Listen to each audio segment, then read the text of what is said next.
All right, everyone, thanks again for being here. We are going to continue our exploration of the American Revolution, and I will be discussing with you the factors that led up to the revolution, and then we will talk about the revolution itself.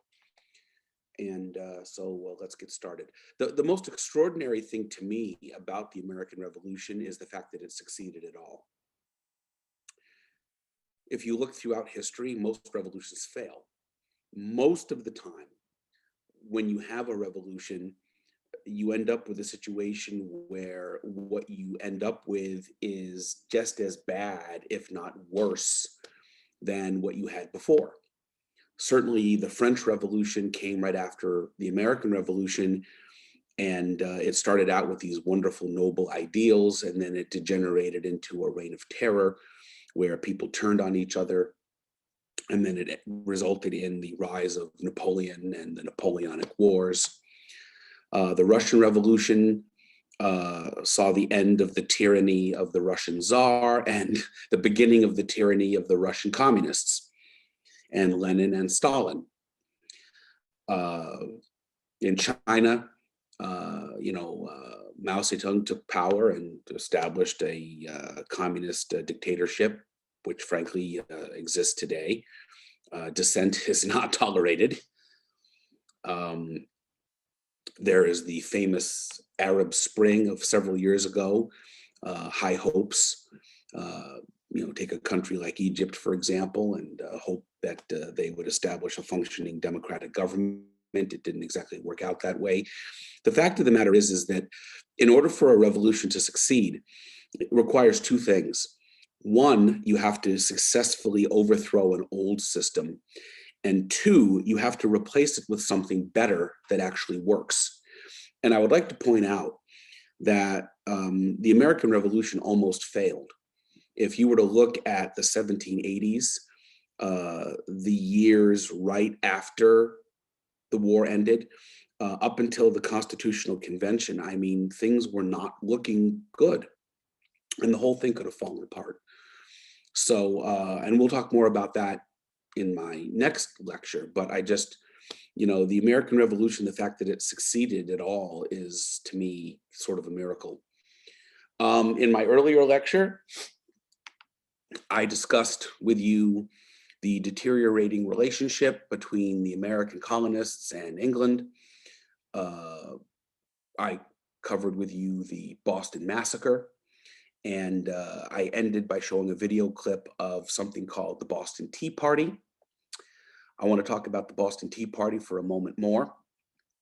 All of these things are going to be on your exam, so you are certainly going to want to review this material on your own. So basically, one of the things I've learned as I've gotten older is that when it comes to political violence or property destruction, the reaction of people to it basically depends on, well, what side you are on.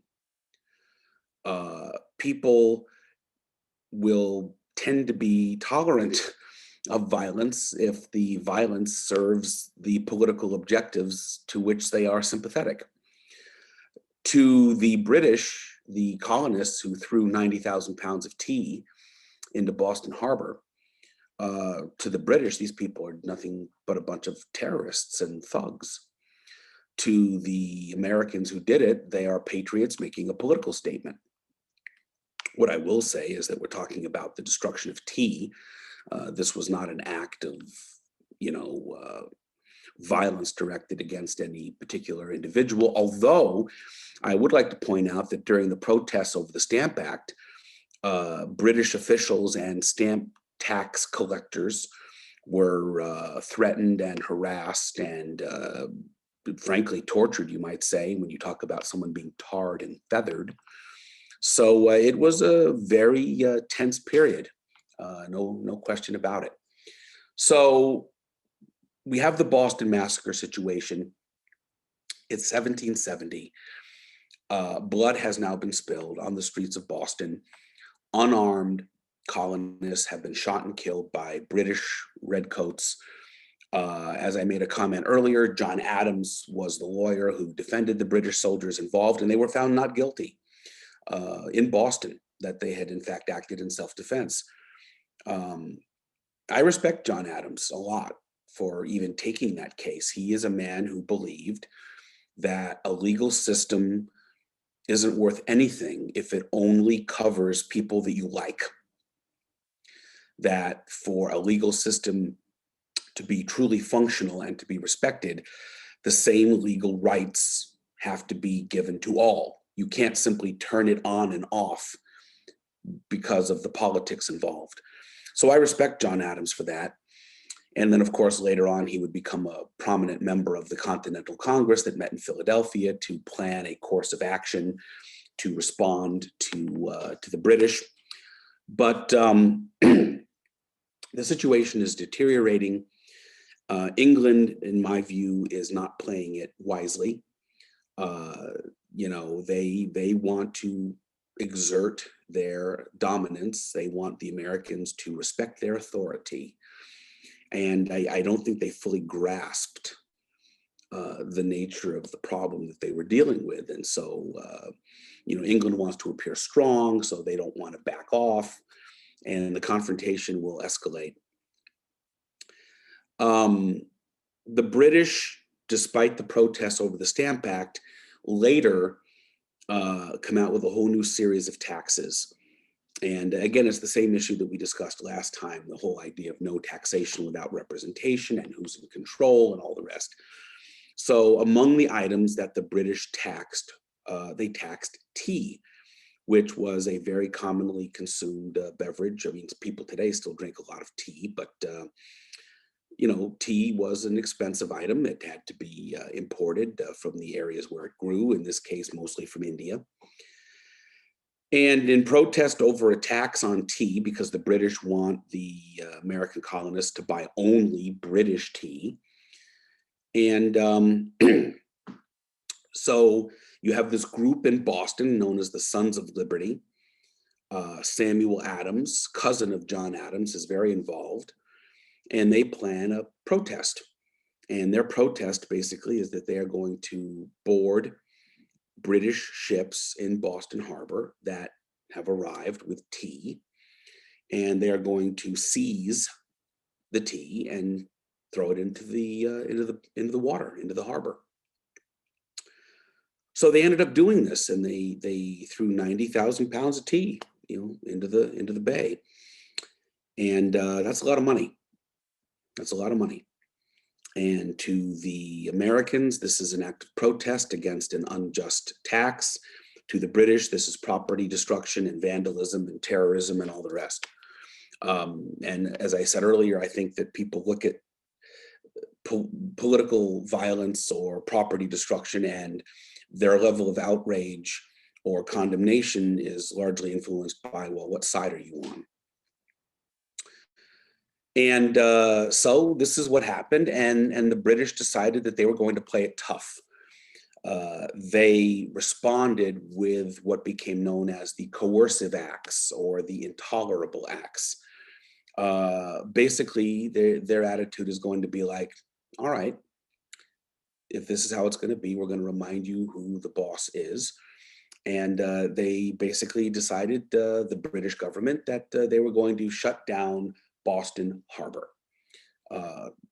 Boston largely depended on trade for its economy, or for a substantial part of its economy. And the British are basically saying to Boston, you are temporarily out of business until that tea is paid for. And all the trade and all the ships that are bound for Boston, we're going to divert them, and they'll go to New York or Philadelphia or Charleston or wherever. Now, this is an escalation. Now, you would think that with Boston being shut down, the other port cities would say, oh, bad for Boston, good for us. But that's not what happened, because merchants and other people in the other cities, places like New York, places like Philadelphia, began to say, well, wait a minute. If England can do this to Boston, they can do this to us.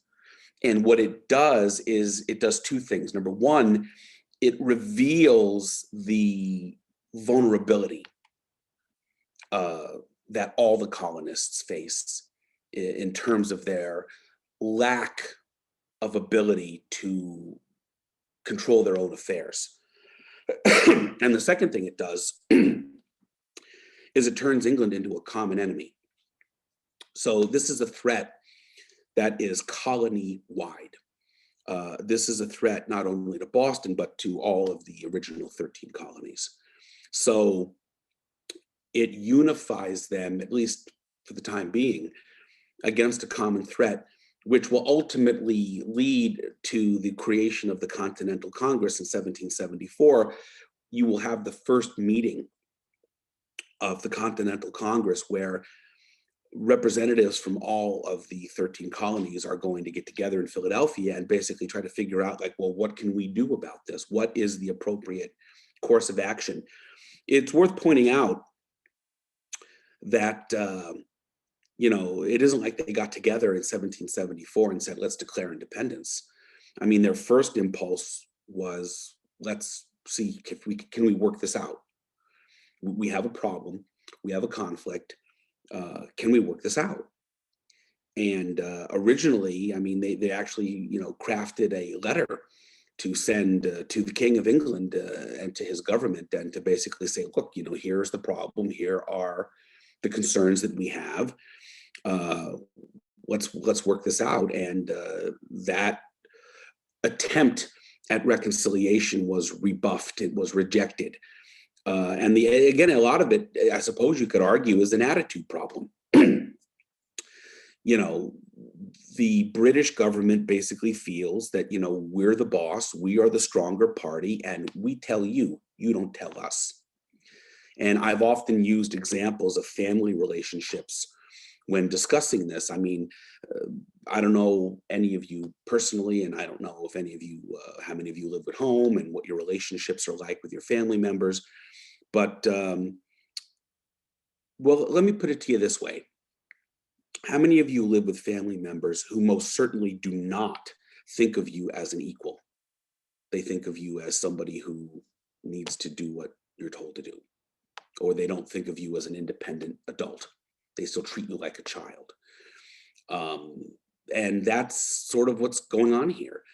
The British government is not interested in what the Americans think or feel.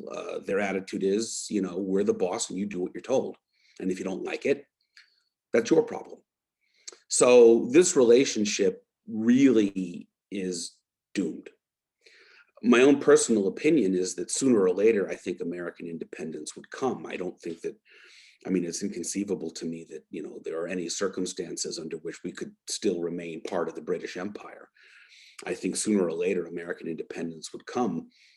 But the way that England played it pretty much guaranteed that it was going to happen when it did. They just didn't grasp the nature of what they were dealing with. And a lot of it is arrogance, a lot of it is miscalculation.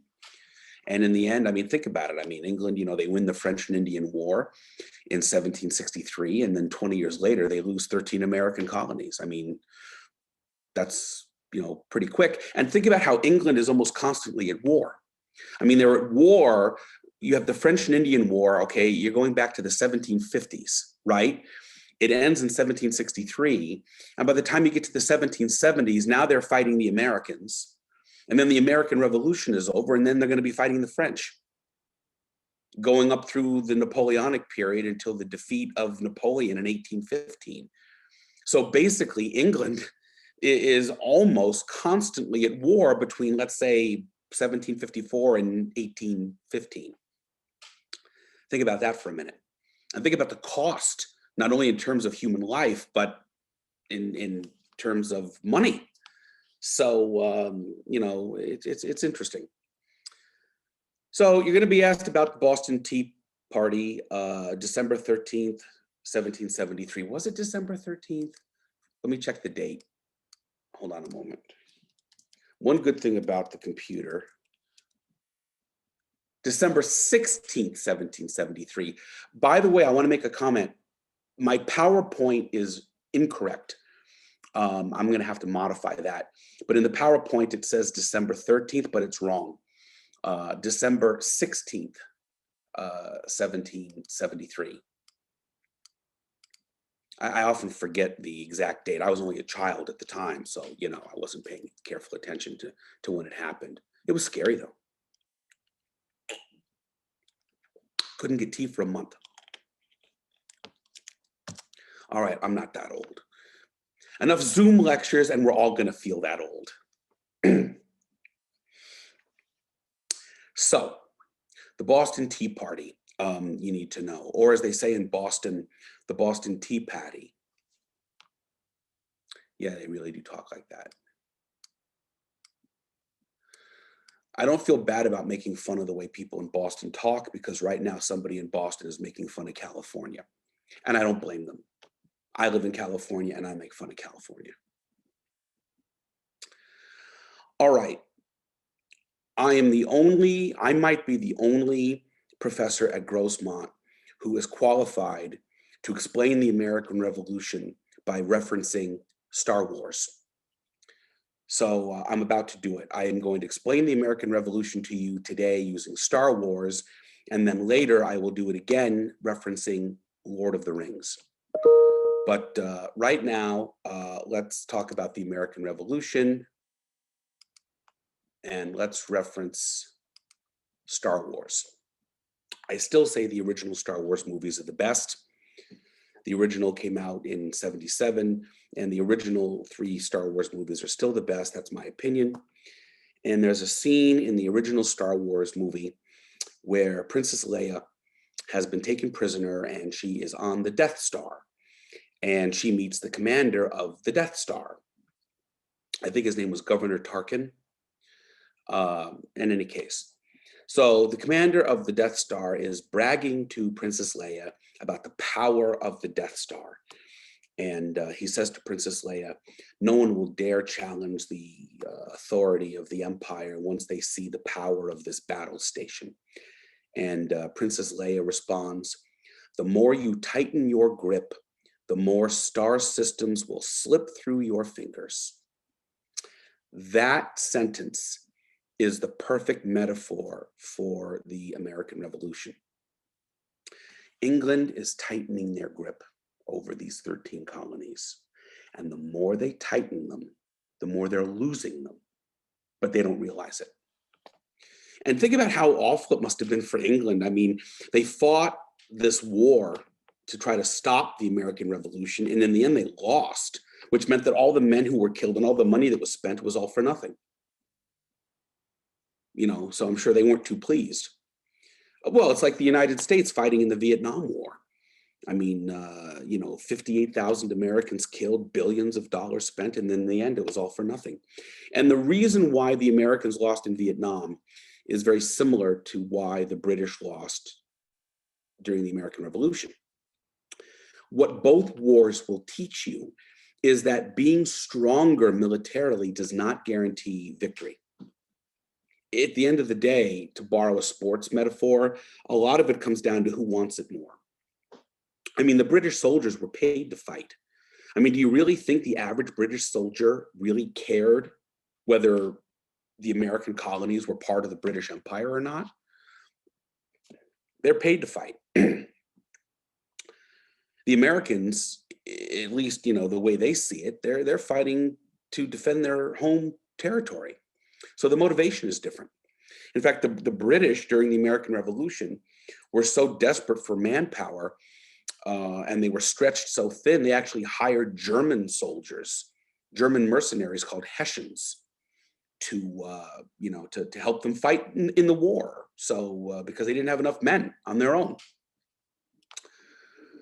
So England decides they're going to play it tough, and they're going to shut down trade with Boston.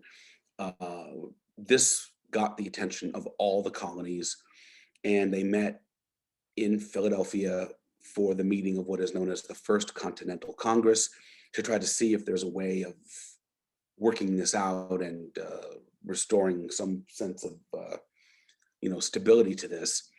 And in the end, it isn't going to work. England is not interested in negotiation, really. They're interested in Americans doing what they're told. So it becomes clear pretty quickly that this problem is not going anywhere. And then it spills over into open war in 1775 with the battle known as Lexington and Concord. And let me give you a date. Hold on a moment. April 19th, 1775. So let me set this up for you. As the situation has deteriorated, the Americans have been quietly gathering weapons so that they will have the ability to defend themselves if necessary. They see trouble on the horizon and they want to be ready. So outside of Boston, there is a town called Concord, and that is the site where a lot of weapons are being stored. And the British find out about it. And what is going to happen is the British Army is their plan is they're going to march out of Boston and they're going to march to Concord and they're going to seize these weapons. They will destroy these weapons, to remove that threat. Now, just imagine what a world must have been like in the days before text messaging and telephones and internet and Wi-Fi. What do you do if you have to communicate something instantly over a great distance? Well, the way it was done, even going back to ancient times, often would be through bonfires, where you would have different people located, at different areas where they could, if you lit the fire, then the next person would light another fire. So they're not going to communicate with bonfires, but they are going to communicate. The tallest point in Boston is the steeple of the Old North Church. And in the top of the steeple, you have some windows.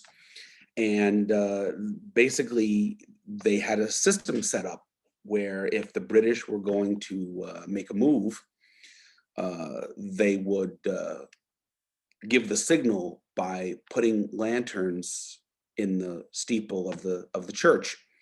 And there's the famous poem, "One if by land, two if by sea," to signal, which way the British would be coming. And they had a system all set up so that if the British were on the march, the riders would immediately get on horseback and ride ahead to warn the countryside and to sort of keep track of British troop movements. Paul Revere, who did the famous engraving of the Boston Massacre, was one of the riders involved, and he gets most of the attention.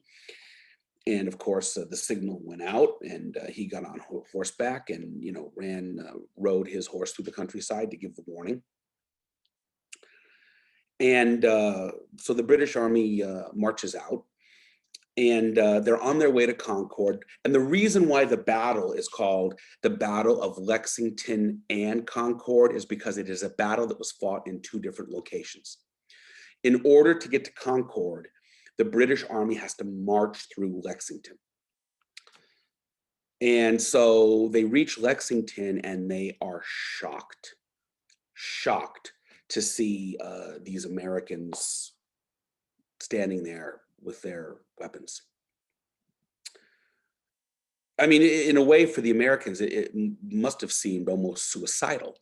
I mean, these Americans, they're not professional soldiers. They're farm boys and they're carpenters and they're, shopkeepers and blacksmiths. These are just, ordinary people who just happen to live in Massachusetts.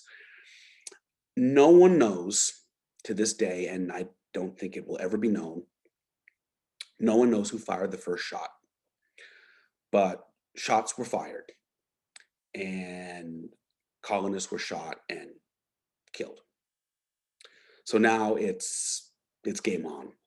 We're beyond protest and we're beyond, letter writing, and we're beyond political demonstrations. Now it's war.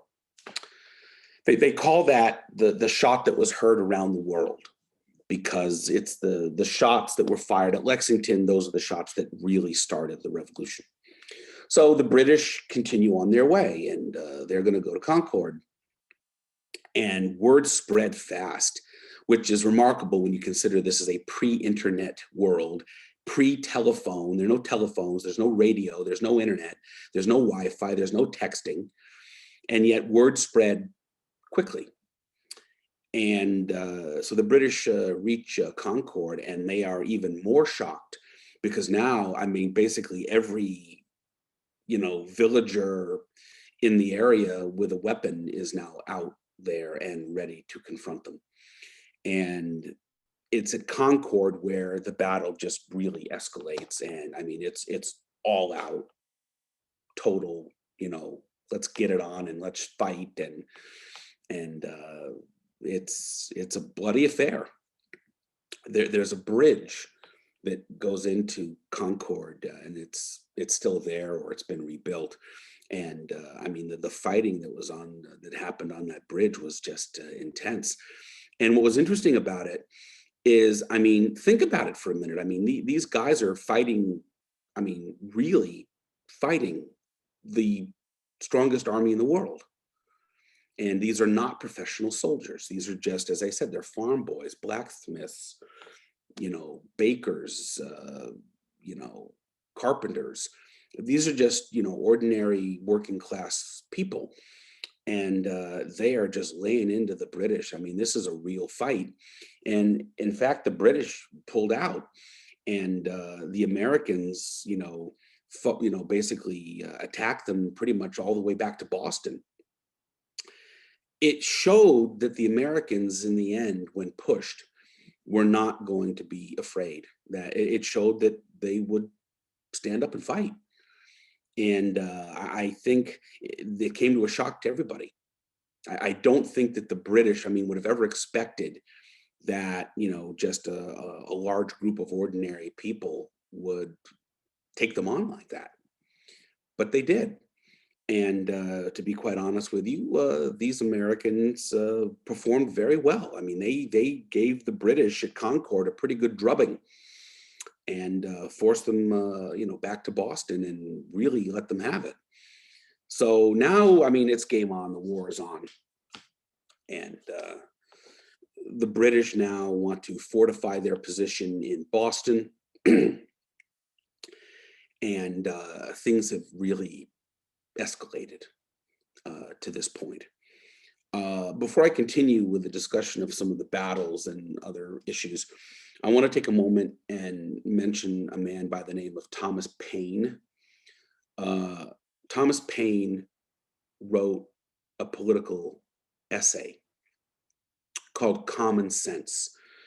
Now, in those days, remember, this is a pre-internet world, no internet, no television, no radio, no movies. So people who wanted to share or express an idea, you did it through newspapers, you did it through printing articles and essays.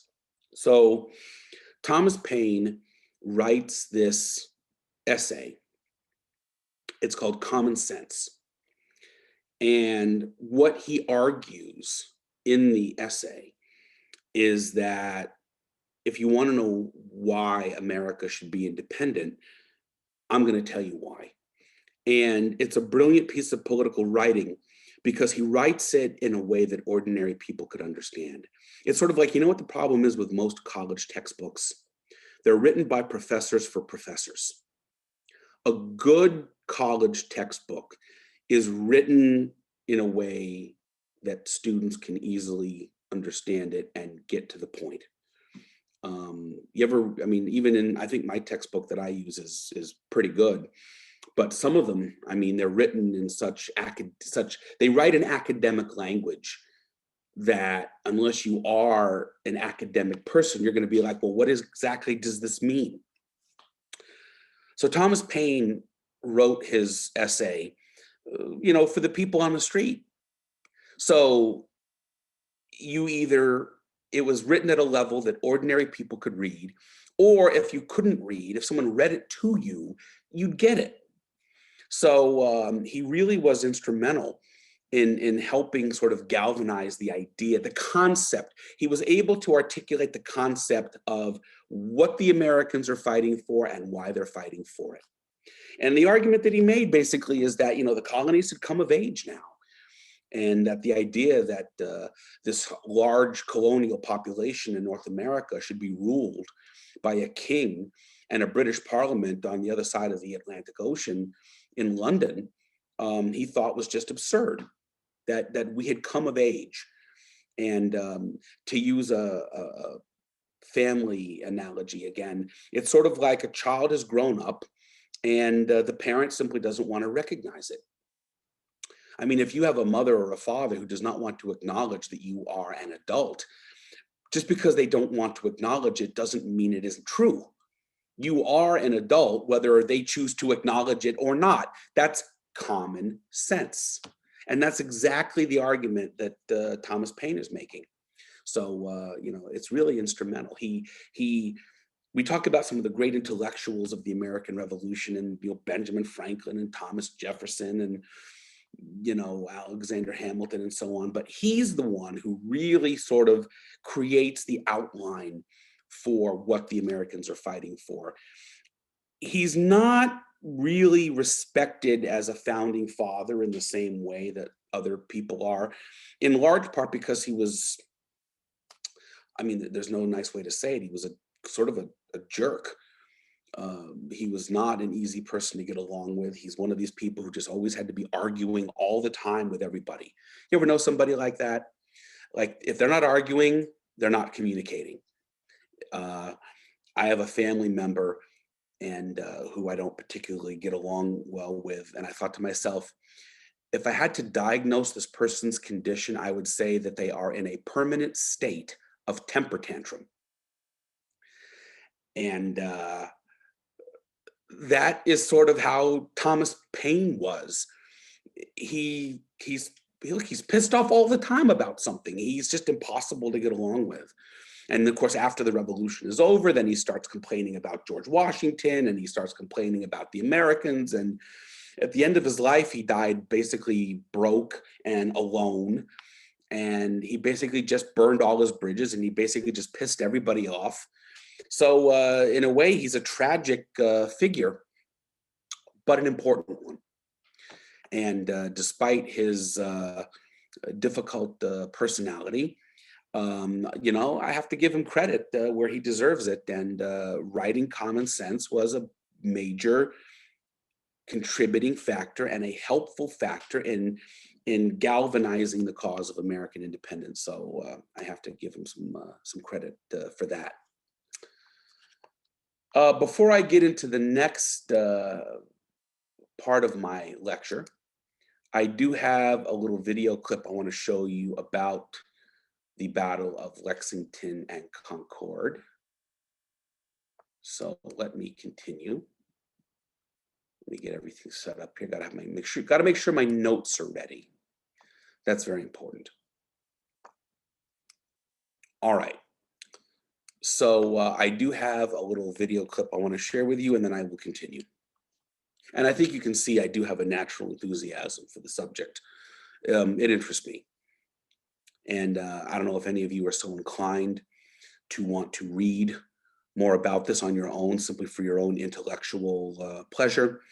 My favorite historian is David McCullough. He's an old man now, brilliant man. I highly recommend a book he wrote on John Adams. And he also wrote a book called 1776, which is very, very good. But I can recommend others if you like. I'm not shy about that.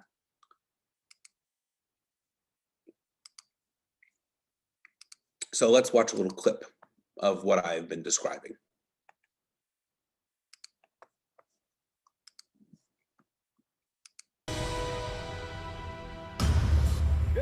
Spring 1775, near Concord, Massachusetts.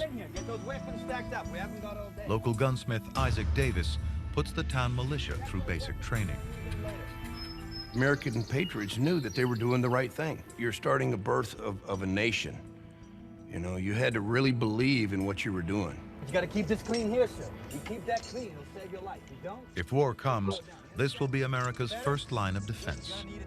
Volunteer Home Guard, with weapons paid for by local citizens. Gentlemen, it's looking good. It's looking good. Let's have some breakfast and move out. They're farmers, blacksmiths, and store owners. A fighting force of ordinary Americans. The militiamen of any of the colonies were made up of just its citizens. It was a citizen-based protection unit.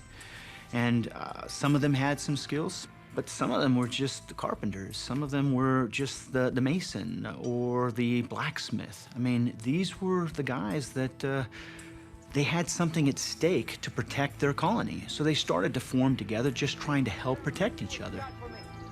Every town across the colonies has its own militia. But now, they're preparing to defend themselves against the British Army. Better than yesterday now, better than yesterday. For 6 generations across Massachusetts, men are expected to serve as militiamen.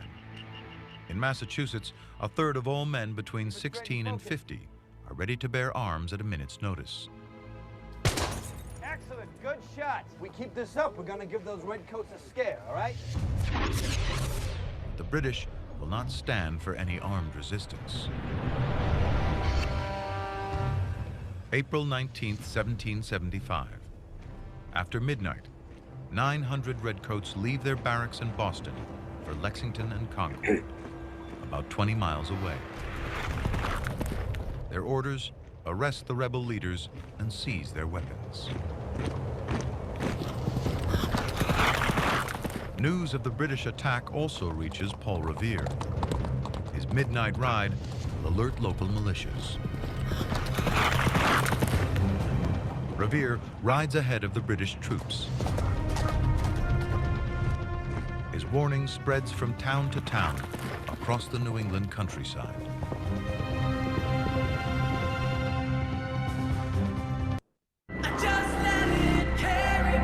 Sorry, commercial.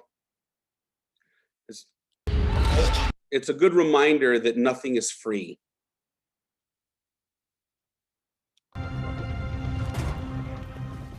Paul Revere reaches Lexington in time to spread the word. The British are coming. We need to warn the militia. Get them together. All right. Come on.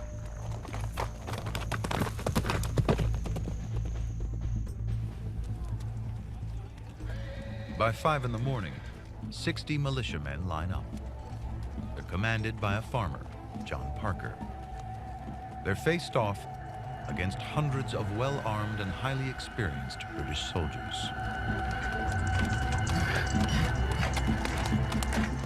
What happens next will transform the world forever.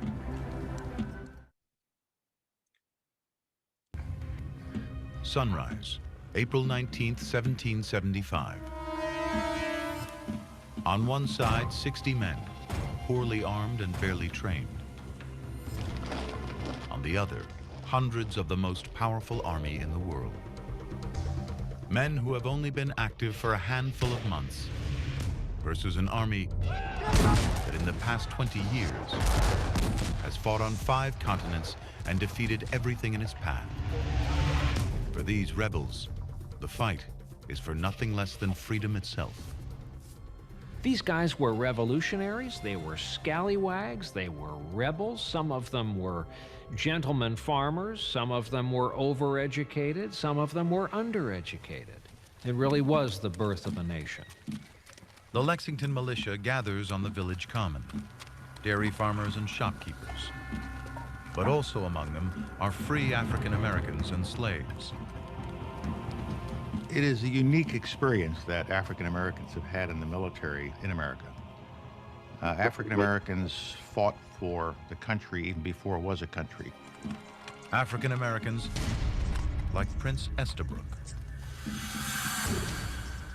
You give me training, you give me a weapon, and I can perform as well as you can. then there is no power on earth that's going to hold me down forever. Stand your ground. Don't fire unless fired upon. But if we mean to have war, let it begin here. Captain John Parker once fought on the side of the British. A quarter of the men standing at his side are related to him.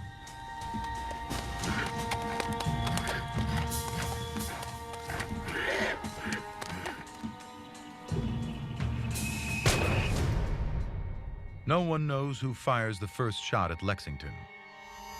But it's the shot heard round the world. I mean, the Redcoats, that's intimidating. The way they move, the way they march, the way they execute on that open space. I imagine on some level for the guy who works the printing press, this is overwhelming, beyond anything you could possibly articulate in words.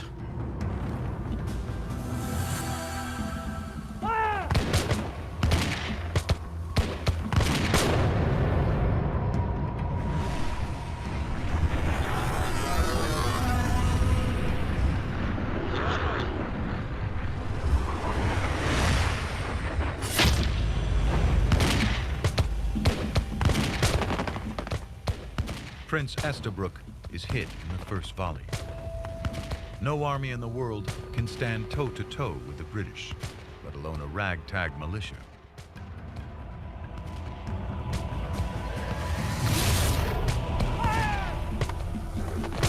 The British fired up to 4 times the rate of the militia.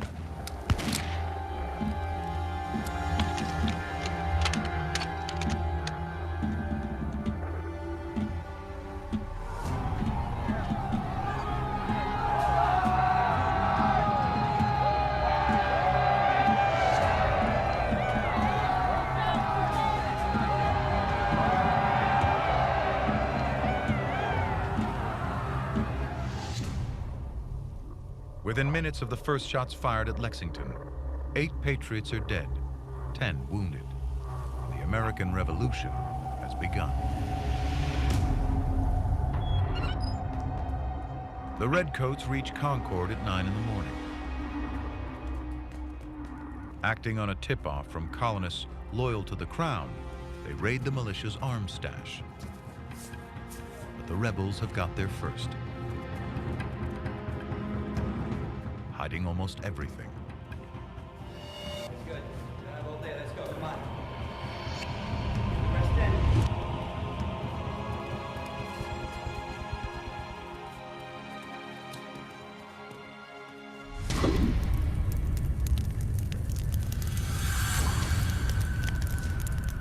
They continue to search for weapons, giving the Patriots more time to spread the word.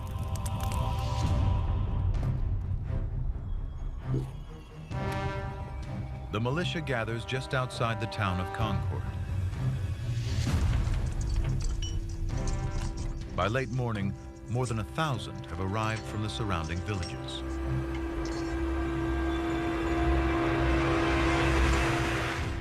Their plan: to defend their towns against the British. Let's go!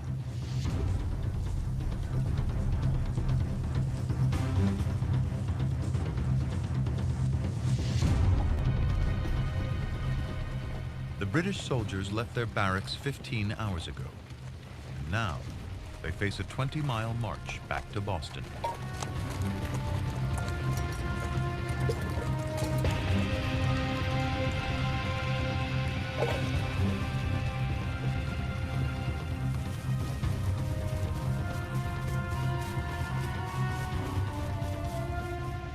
Shattered lives. An occupied city. Blood in the streets of Boston. And now Lexington.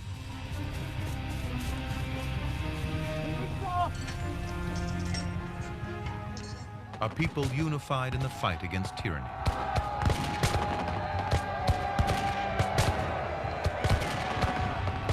Now, the Patriots have their chance.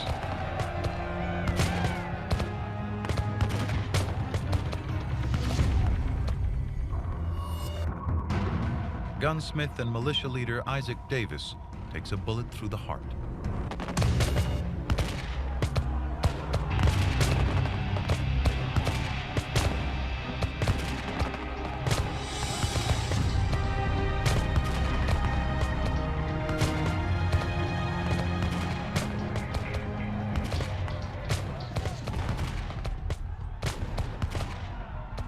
The Patriots seize the upper hand and intend to make the British soldiers pay.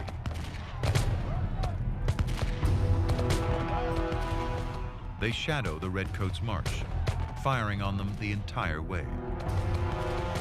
A third are killed or wounded.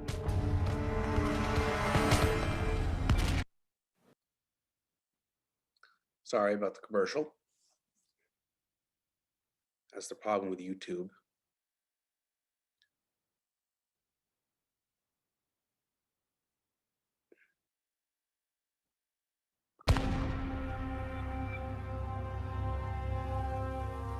Seven generations after the first settlers left England, in search of prosperity and freedom, their descendants will have to fight for these rights.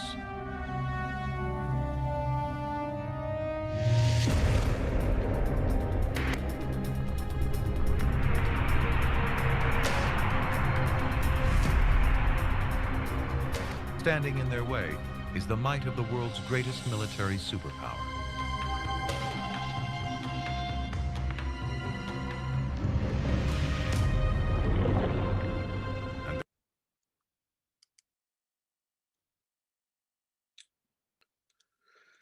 Okay, so it's a nice video clip. I just, they historically, they give it a recreation and they dramatize it, and you got the music and all the rest of it, but it's accurate. So I hope at this point you should have a good sort of a sense of what is going on here and how it happened and why it happened. And after Lexington and Concord, it's it's really on. I mean, there's no going back.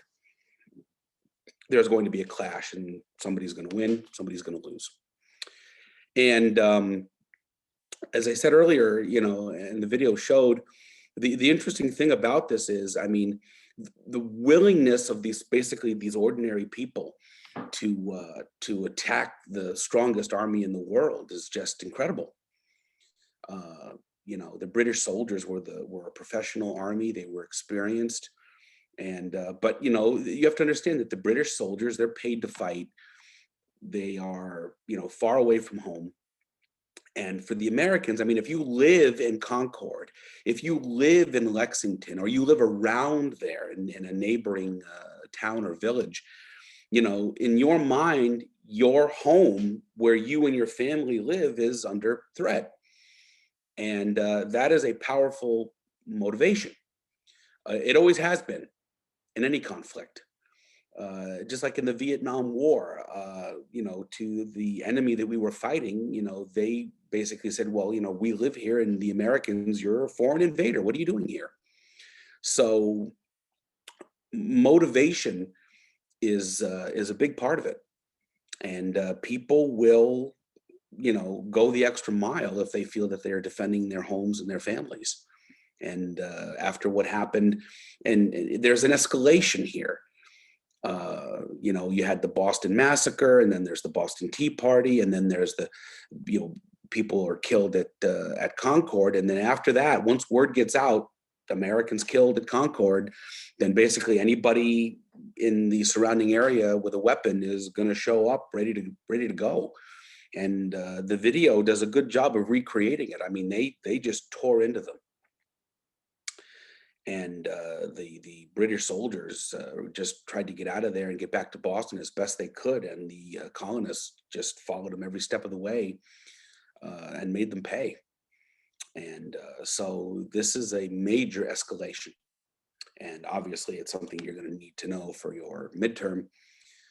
So let's talk a little bit more about the American Revolution, and then we'll call it a day. And then next week, I'll continue with the American Revolution. The one thing that I like about being a little bit ahead of schedule is it gives me more time to spend on these topics. I don't have to try to cover the whole thing in just one sitting. which this is better.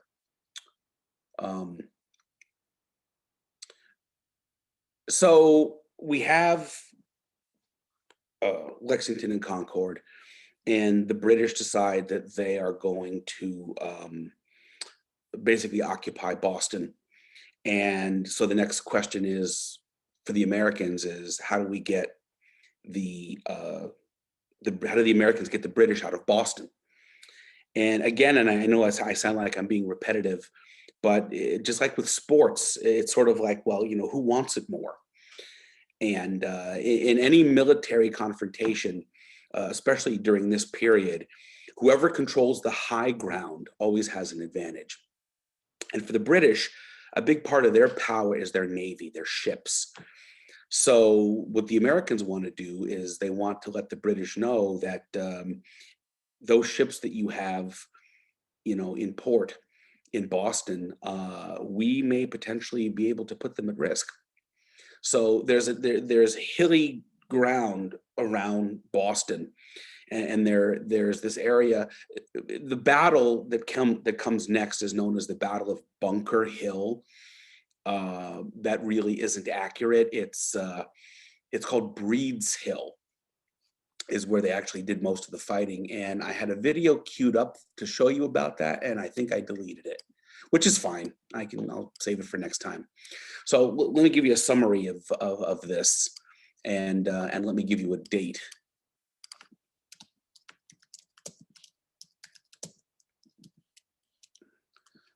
Hold on a moment. June 17th, 1775. So the Americans, originally their plan is to fortify Bunker Hill, but then they move to Breed's Hill, which is a better position. But the battle is still known as the Battle of Bunker Hill, even though most of the fighting was on Breed's Hill. So the British are shocked when they wake up one day and they look up at this hill and they see that there are cannons have been placed there, pointed down toward the British. And the British commander made a comment that, these American rebels have accomplished more, in, a day than I think my men could do in a month. There was a strong motivation. So the British can't let that stand. They have to remove the threat, so they attack.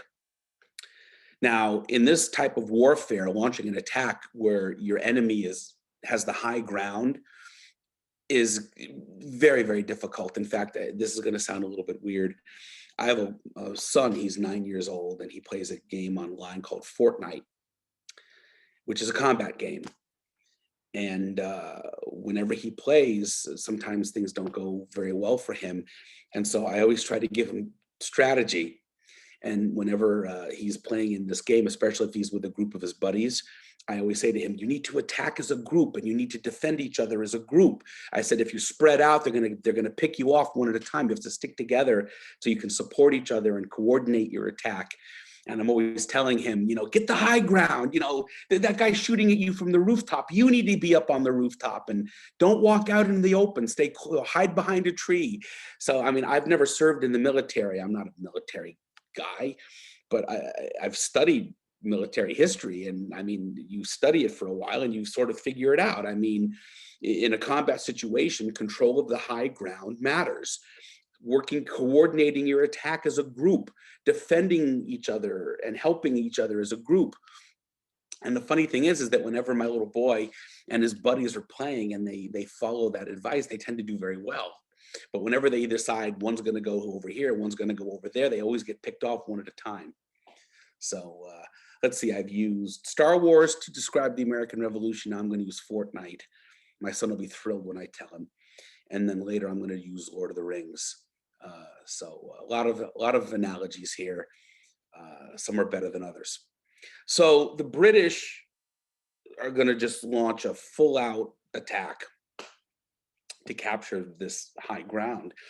And the Americans just, are going to hold that position, and they're just going to shoot into the British as they try to advance up the hill. And the Americans are just going to, tear the British to pieces. And the British attack repeatedly over and over again, and over again, their attack is stopped by the Americans. And there, of course, there's the famous saying where the British are ready to attack, and the commander of the Americans says, "Don't fire until you see the whites of their eyes. You know, let them come up good and close, and then let them have it." And eventually, what happens? Why do the Americans, in a way, lose this battle? They run out of ammunition. The British have more men and they have more supplies, so the British can attack over and over and over, and the Americans are holding this position, and it's basically who's going to run out of men and ammunition first. And in this case, the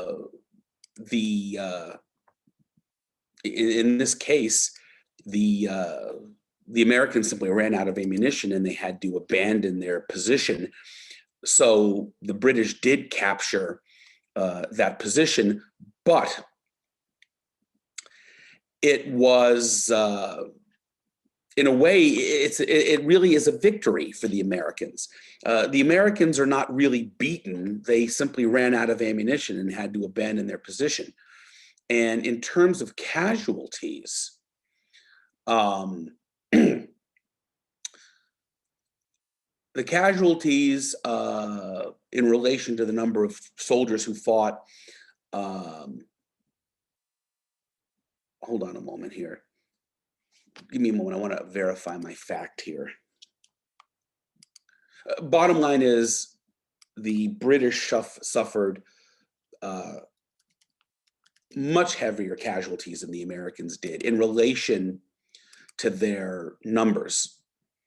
So by the end of the engagement, the Americans had cut down about 1,000 British troops with more than 200 killed and more than 800 wounded.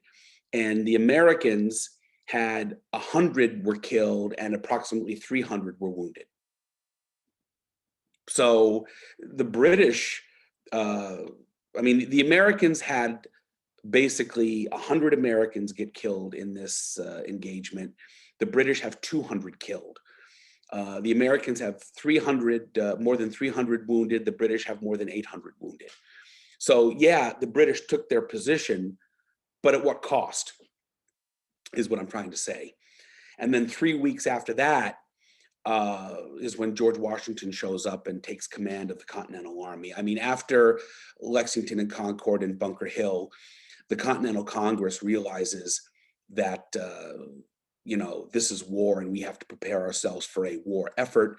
And it is after that point that George Washington becomes the commander of the Continental Army, and he goes to Boston to assume command.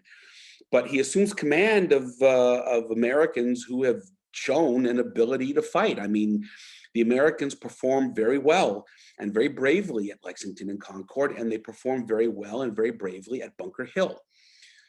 So these are things that I would like you to be aware of. So there's a lot to say. It's a subject that interests me greatly. I think it's also worth pointing out, I think people forget that there were people of different racial backgrounds who fought in the American Revolution. There were African Americans who were free men who fought alongside their neighbors at Lexington and Concord and who died in the battle. And I think that that needs to be acknowledged. Absolutely. A lot of people don't know some of this stuff. So basically, that's all I want to cover for today. I'm going to cover the rest of the war, and we'll talk about the Declaration of Independence and some of the other battles, and George Washington and Benjamin Franklin. And I'll talk about John Adams' wife, Abigail, a woman who is one of my favorite women in history. She's just fantastic. And so does anyone have any questions or comments before we call it a day? Let me set it up so that you can unmute yourself. Any questions or comments from anyone before we end?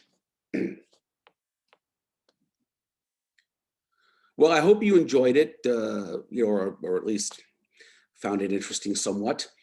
I hope that my Zoom lecture is more tolerable, perhaps, than some of the others that you've had to endure since we've been doing online learning.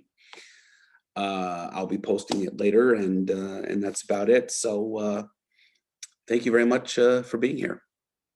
Have a nice day. You're free to log out.